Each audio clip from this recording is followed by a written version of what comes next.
So on that thought, right? So when you're talking to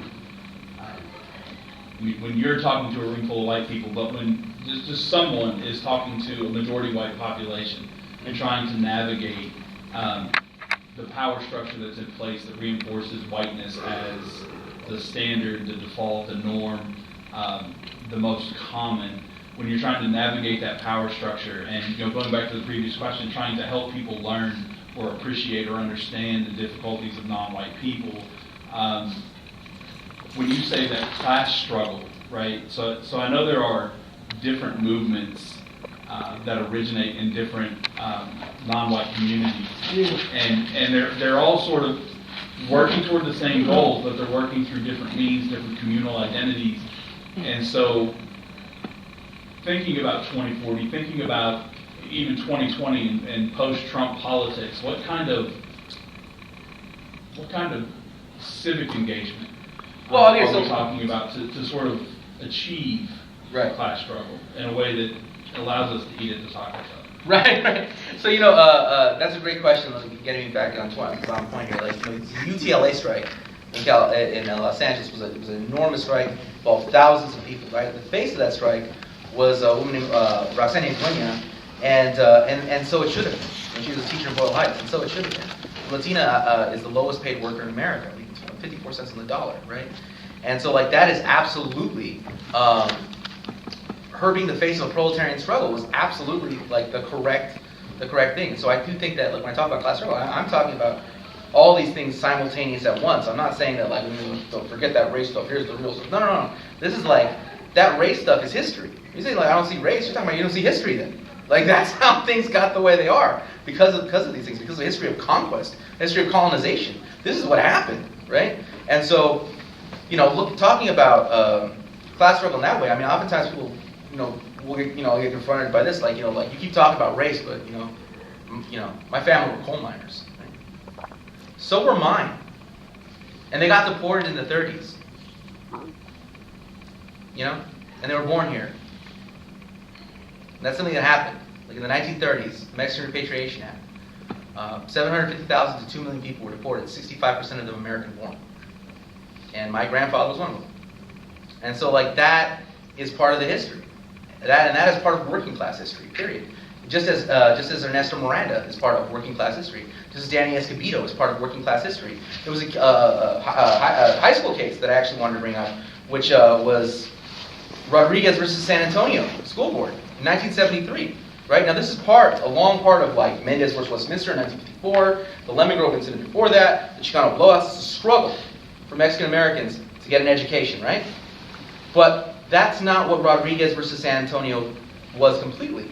Because they took it all the way to the Supreme Court, saying that we here in San Antonio are getting a very inferior set of education. And the reason we're getting an inferior set of education is because we live in the poor side of town. Now, of course, the poor side of town was brown, and the rich side of town was white. Of course, right? But that's not how they framed it. They framed it, we're poor, that's wrong. So the lawsuit said that education should be nationalized.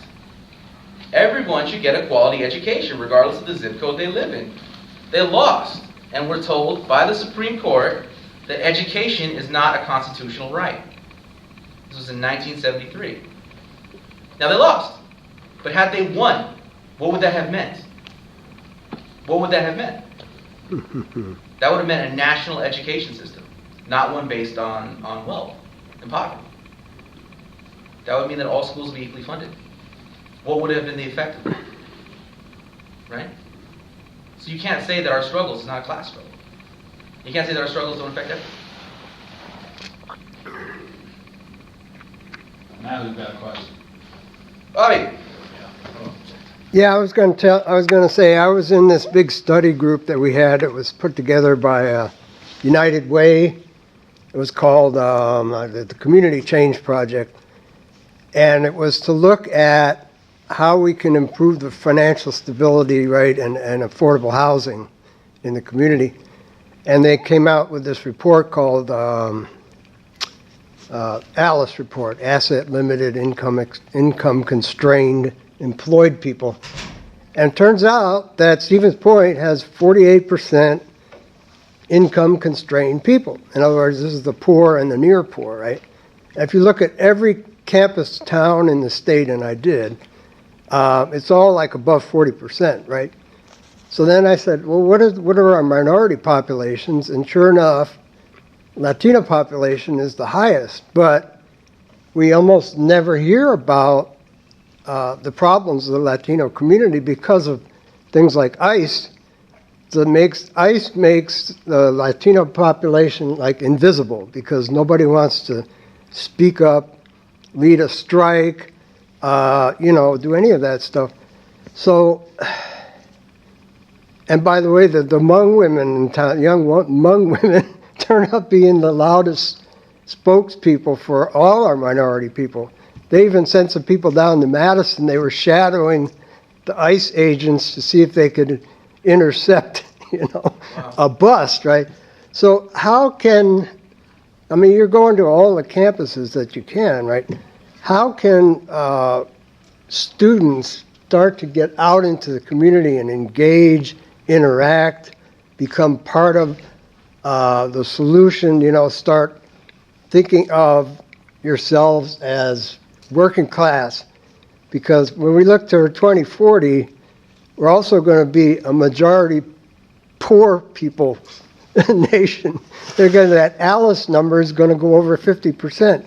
And it already is in some places like Rhinelander. Yeah. So how can people get off campus and out into the world even before you graduate? I think that there are some noble struggles here on campus that have to be defeated.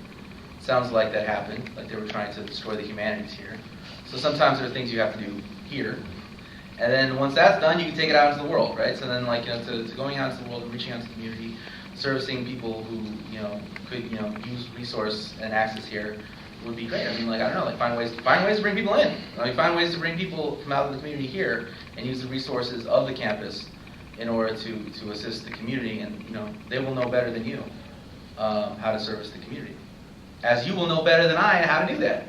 It's just kind of a question of finding your role in the world and finding where you're uniquely positioned to make something happen. How close are you to the door? And so and figuring that out. Maybe someone's closer than you, so you need to tap their shoulder. But maybe you're the one man on the knob, so just open it up. So figure that out. I don't know. I don't have an answer because it's a technical question, right? But the answer is to just do it. But the answer is also to believe in the capacity of the people that are out there, that they know what they're doing. The people that you're going to reach out to probably have a group of people who listen to them.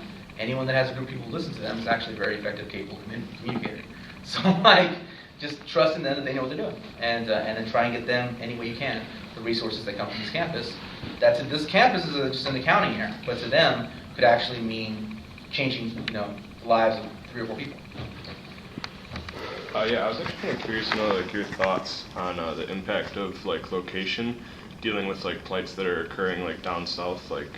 I've spoken to people up here in the north where it's kind of that disconnect where it's more it's that's really bad that's happening, but I'm up here what can I really do about it, that kind of stuff. I want to know you've noticed that as a traveling person, if it's harder to get people much further away up here to actually think about it and actually even realize what's going on and stuff.